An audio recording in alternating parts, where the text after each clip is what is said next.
Kollywood star hero Vishal గురించి ప్రత్యేక పరిచయం అక్కర్లేదు. తన యాక్షన్ సినిమాలతో తెలుగు ఆడియన్స్కు కూడా బాగా చేరువైపోయాడు హీరో విశాల్. అయితే విశాల్ ఉన్నట్లుండి గుర్తుపట్టలేనంతగా మారిపోయాడు. బాగా బక్కచిక్కిపోయిన అతను కనీసం మాట్లాడలేకపోతున్నాడు. దీంతో అటు చిత్ర పరిశ్రమలో ఇటు అభిమానుల్లో ఆందోళన నెలకొంది.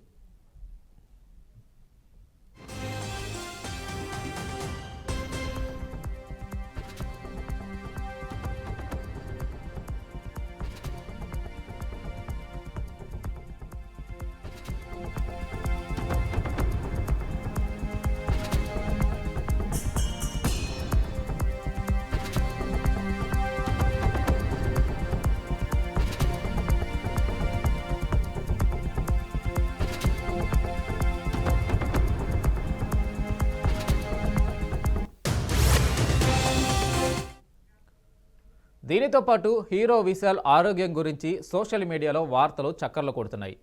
మొదగరాజు ప్రెస్ మీట్లో ఆయన వణుకుతూ కనిపించడం అభిమానులను ఆందోళనకు గురిచేసింది. దీంతో సోషల్ మీడియాలో ఆయన ఆరోగ్యం గురించి వివిధ రకాల వార్తలు పుట్టుకొస్తున్నాయి. ఆయనకు ఏమైంది అని అందరూ మాట్లాడుకుంటున్నారు. ఈ నేపథ్యంలో ఆయన ఆరోగ్య పరిస్థితిని తెలియజేసేలా హెల్త్ రిపోర్ట్ను విశాల్ టీం విడుదల చేసింది. ఆయన వైరల్ ఫీవర్తో இபந்து పడుతున్నారని వైద్యులు బెడ్ రెస్ట్ సూచించినట్లు వారు వెల్లడించారు.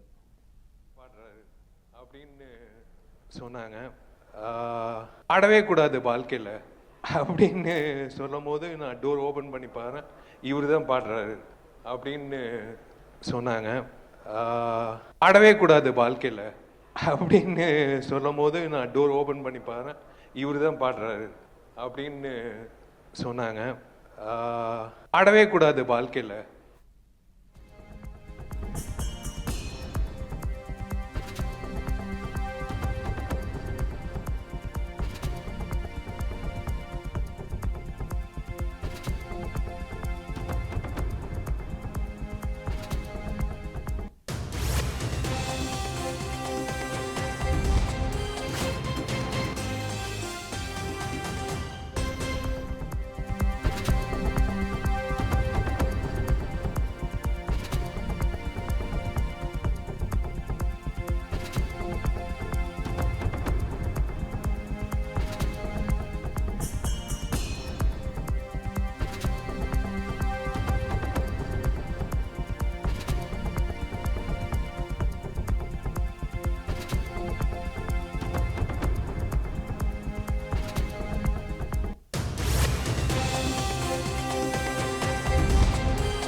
విశాల్ హీరోగా శ్రీ సుందర్ దర్శకత్వంలో తెరకెక్కిన చిత్రం మదగజరాజ.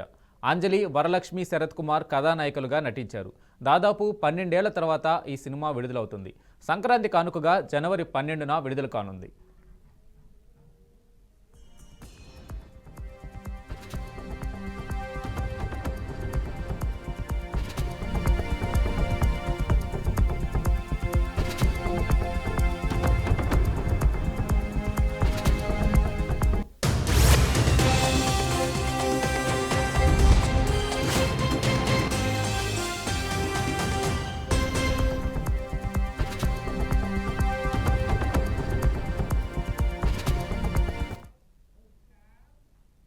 ఈ నేపథ్యంలో ఆదివారం చెన్నైలో మూవీ ఈవెంట్ నిర్వహించారు. ఇందులో విశాల్, ఖుష్బూ, సుందర్ సితో పాటు చిత్ర సంగీత దర్శకుడు విజయ్ ఆంటోనీ పాల్గొన్నారు. సినిమా గురించి విశాల్ మాట్లాడుతున్న సమయంలో ఆయన చేతులు వణుకుతూ కనిపించాయి. ఆయన ఒకంత నీరసంగా ఉన్నారు. అక్కడే ఉన్న యాంకర్ మాట్లాడుతూ విశాల్ తీవ్ర జ్వరంతో బాధపడుతున్నారని చెప్పింది. దీనికి సంబంధించిన వీడియోలు నెట్టింట వైరల్గా మారాయి. దీనిపై అభిమానులు ఆందోళన వ్యక్తం చేస్తున్నారు. గెట్ వెల్ సూన్ అంటూ పలువురు ప్రముఖులు కూడా సోషల్ మీడియాలో పోస్టులు పెడుతున్నారు.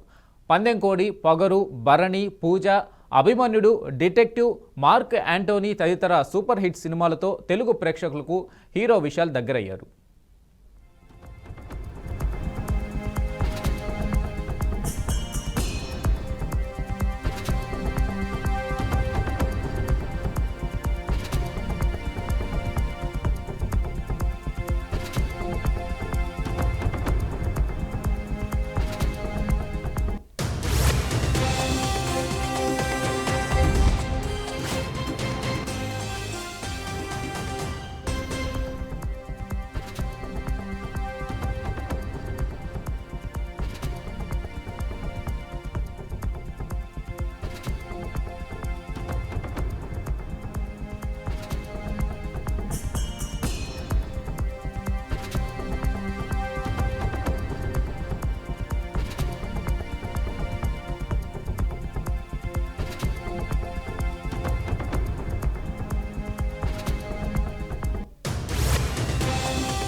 కోలీవుడ్లో స్టార్ హీరోగా పేరొందిన విశాల్కు తెలుగులోనూ భారీగా అభిమానులు ఉన్నారు. ఆయన ఆరోగ్య పరిస్థితి నుంచి త్వరగా కోలుకోవాలని తెలుగు ప్రేక్షకుల తరపున మనం కోరుకుందాం.